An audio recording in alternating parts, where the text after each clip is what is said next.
Essa questão que se coloca, né, do ironismo, né, e que está fortemente associado a uma outra tese importante de Hort, que é o chamado etnocentrismo.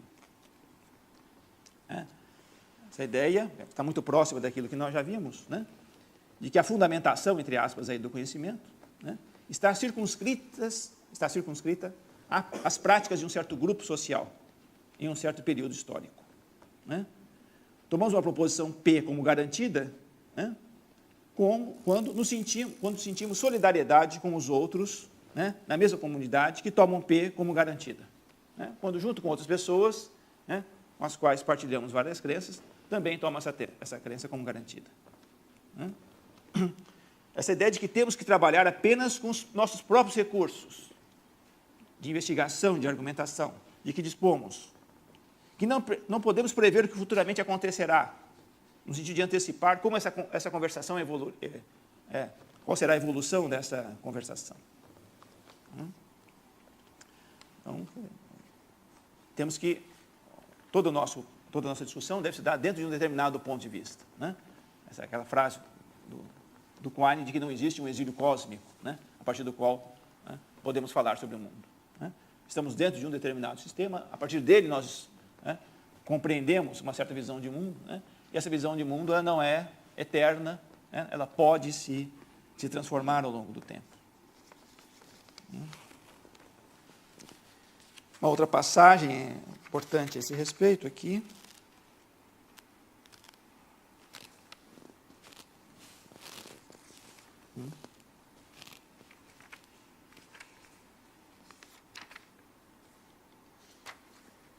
Eu fiz a citação já. Eu gostaria de terminar essa nossa discussão, né, salientando pelo menos um outro aspecto da obra de Hort. Né? Sabe-se que Hort tem múltiplos interesses, né, dentro e fora da filosofia. Ele participou de muitos debates sobre um amplo leque de questões, né, culturalmente relevantes. Né? Eu gostaria de destacar pelo menos uma questão, né, mais associada a temas de filosofia social, filosofia política, moral, né, e que, de alguma forma, estão fortemente influenciadas por essa visão antifundacionista, né, de que falamos, né, do seu pragmatismo, do seu historicismo, do seu naturalismo. Né. Segundo Hort, né, a questão de como compreender, de como tentar justificar, né, aquilo que se apresenta como sendo a democracia liberal, né, que é a garantia de direitos, de liberdades. Né. E segundo Hort, né, a democracia liberal não requer uma fundamentação filosófica. Essa é uma tese importante de Hort. Né. Os valores da cultura liberal, a justiça, a igualdade, não se baseiam em uma concepção filosófica, em uma concepção metafísica, do que seja a razão, do que seja a natureza humana, aquilo que nos é essencial, a natureza humana. Né? As práticas sociais democráticas não se fundem em algo que esteja além dessa prática, que seria a verdade, a razão, a natureza humana, em alguma essência comum dos seres humanos. Né? Natureza humana, razão universal, direitos humanos, né, que poderíamos descobrir. Né, que já estariam em nós e poderíamos descobrir. Né. O que faz parte dessa comunidade, né, democrática, diz Hort, é a solidariedade. Nossa solidariedade para com o próximo, nossa lealdade a outros seres humanos, essa capacidade de ver nossas diferenças de religião, de crença, de raça, de costumes, né? E mostrar que essas diferenças nossas são menos importantes quando comparadas com nossas semelhanças, com respeito à dor, à humilhação, né, a serem evitadas, né? Segundo Hort. Segundo Hort, para um liberal, né, a pior coisa que se pode fazer é a crueldade. O que importa é nossa lealdade para com os outros. não nossa esperança de estar fazendo a coisa certa, conforme uma determinada concepção filosófica. O que importa é reformar as instituições democráticas de modo que se reduza o sofrimento, a opressão, a discriminação, e que se aumente a tolerância e a diversidade, que se amplie a liberdade e a abertura a novas possibilidades, né? Que se estendam os direitos políticos e as proteções legais a todos os cidadãos. Nesse ponto, Hort é crítico, né, de um intelectual puramente acadêmico, que se preocupa em fundar a ética, em fundar a política. Os filósofos não estão em uma posição privilegiada, em uma posição objetiva, para dizer o que é uma ação moralmente correta ou politicamente adequada, né? Junto com eles estão, eles fazem parte dessa conversação, mas junto com eles estão, por exemplo, os autores de obras literárias, os historiadores, os repórteres investigativos, que escrevem sobre a pobreza, a exclusão, a exploração, a escravidão, o preconceito, mostrando como os seres humanos podem ser cruéis uns com os outros, né? Isso pode, né, nos levar a ser menos cruéis, a reduzir o sofrimento alheio, né, e a expandir a solidariedade, né? Isso se faz, segundo Hort, substituindo o discurso da objetividade pelo discurso da solidariedade, né? Então, uma passagem que eu gostaria de citar.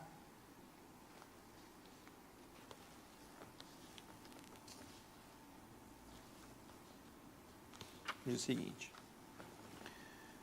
Dewey pensava, como eu penso agora, que não havia nada mais amplo, mais permanente e mais confiável, por trás de todo sentido de obrigação moral para com os que sofrem, do que um certo fenômeno histórico e contingente. A gradual disseminação da noção de que a dor alheia importa para nós, independentemente do fato de que os que sofrem sejam da mesma família, da mesma tribo, da mesma religião, da mesma nação, ou que tenham as mesmas crenças que nós.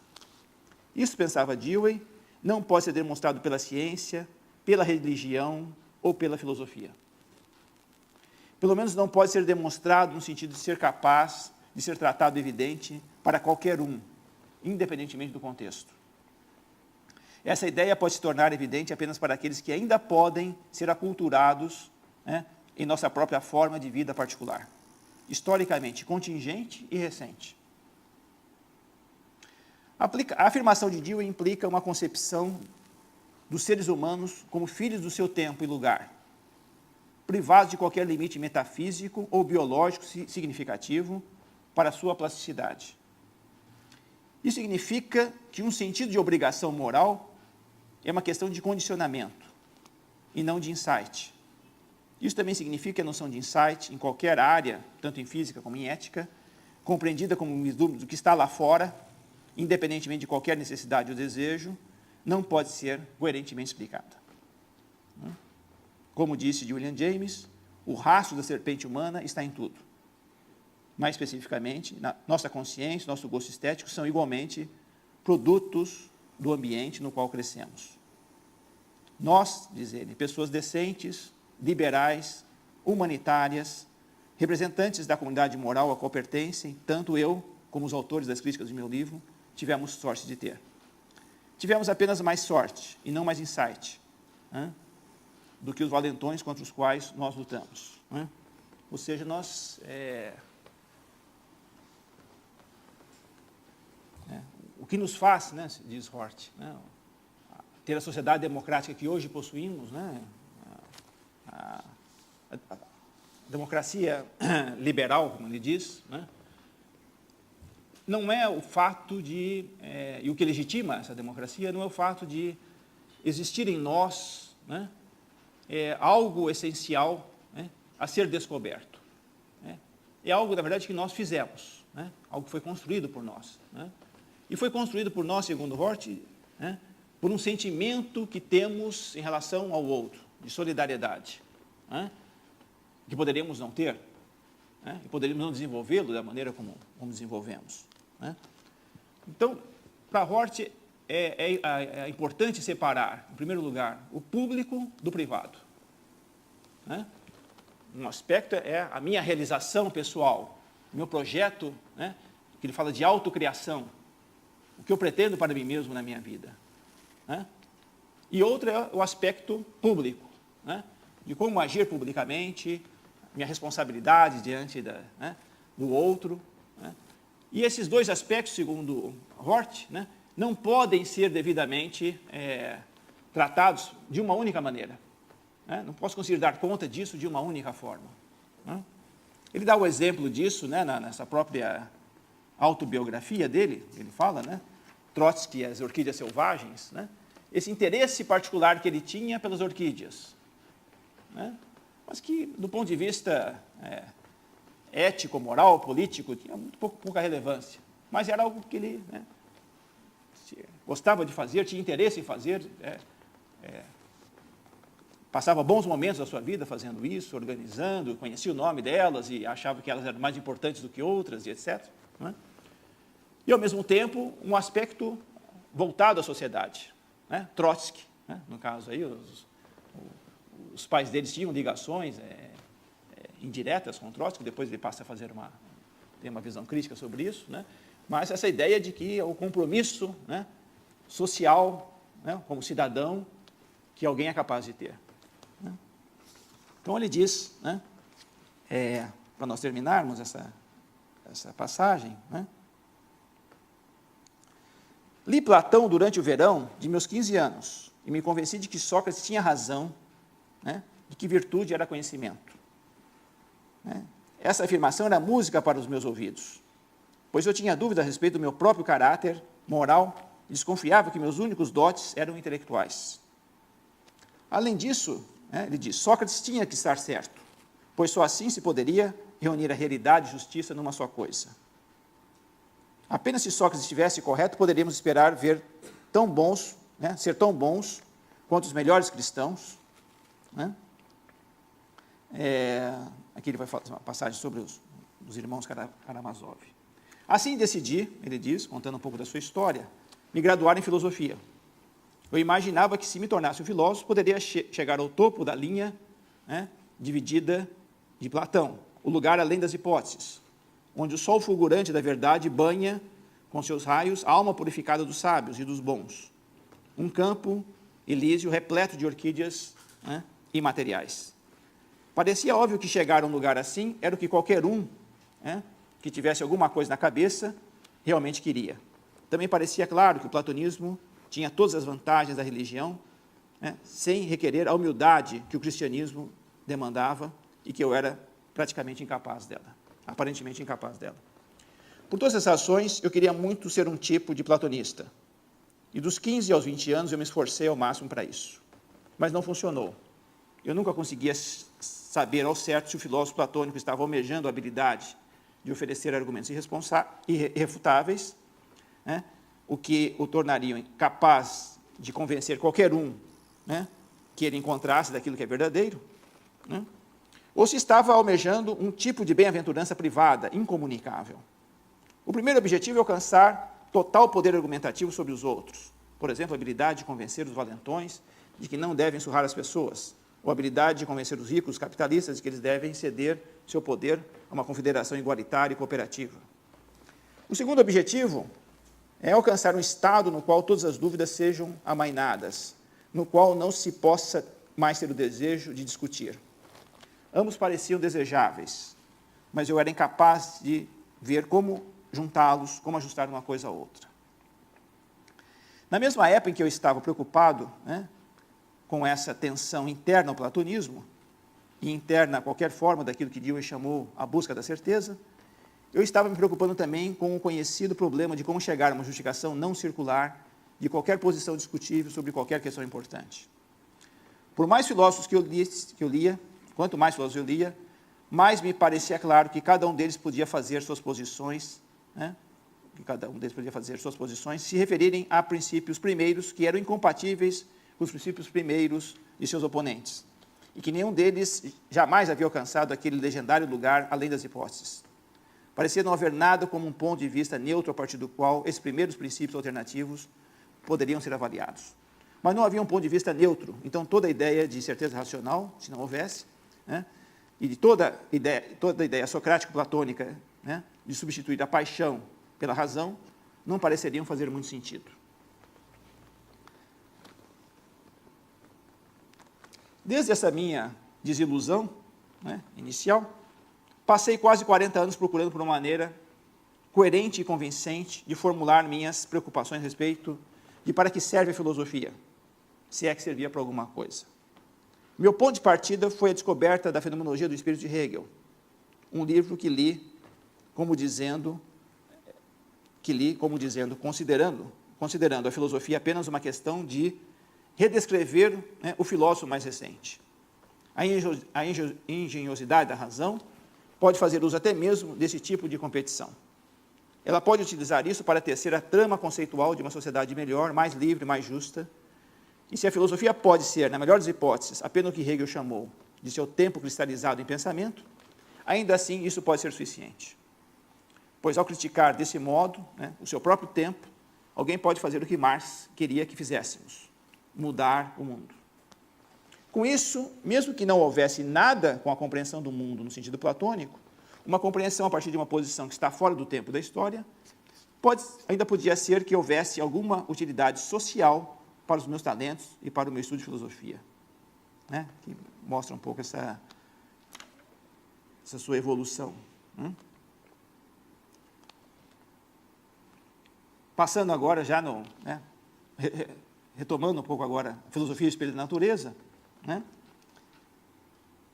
Ele fala que, né, muitas discussões surgiram a partir daí, né? E enquanto eu procurava entender o que havia de errado, aos poucos fui me dando conta que a própria ideia de reunir realidade e justiça em uma só visão tinha sido um engano. E que perseguir essa visão foi precisamente o que levou Platão a perder o rumo. Mais especificamente, me dei conta de que apenas a religião, apenas uma fé indiscutível em um pai substituto, que ao contrário de qualquer pai na vida real, incorporava amor, poder e justiça em igual medida, poderia fazer a mágica que Platão pretendia fazer.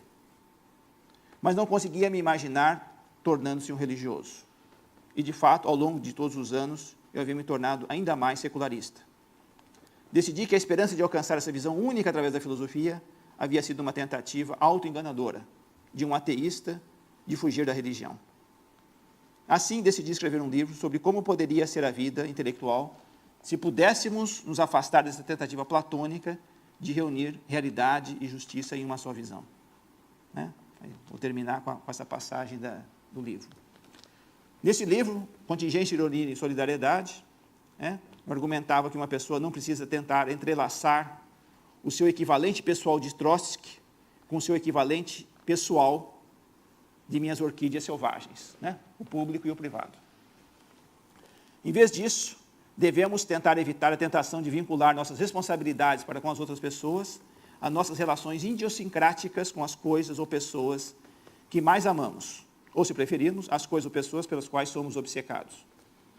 Para alguns, essas duas esferas, o público e o privado, irão coincidir, como acontece com os cristãos, para quem amar a Deus e amar a todos os homens. Para quem amar a Deus é amar os outros seres humanos. São coisas inseparáveis. Amar a Deus e amar os seres humanos são coisas inseparáveis. Ou para os trotskistas, que são movidos por uma única e exclusiva noção de justiça. Mas não precisam coincidir, e não devemos nos esforçar para que seja assim. Assim, por exemplo, Sartre parecia correto ao denunciar a busca autoenganadora de Kant pela certeza, mas parecia errado ao denunciar Proust como sendo um burguês inútil, como um homem cuja vida e cujos escritos eram igualmente relevantes para a única coisa que de fato importava, a luta pela derrubada do capitalismo. A vida e a obra de Proust foram, de fato, irrelevantes para aquela luta. Mas essa é uma razão tola para se desprezar Proust. É tão infeliz quanto a condescendência, né? Aqui outro exemplo que ele vai dar. Ter como limite um único propósito, tal como Sartre, é um exemplo da busca da pureza de coração, da tentativa de ter apenas uma vontade, que se deteriorou. E a tentativa de ver a si mesmo como uma encarnação de algo que lhe ultrapassa. Isso é uma coisa que ele coloca várias vezes. De ver a si mesmo como algo que se lhe ultrapassa. A razão com R maiúsculo, o bem, o sagrado.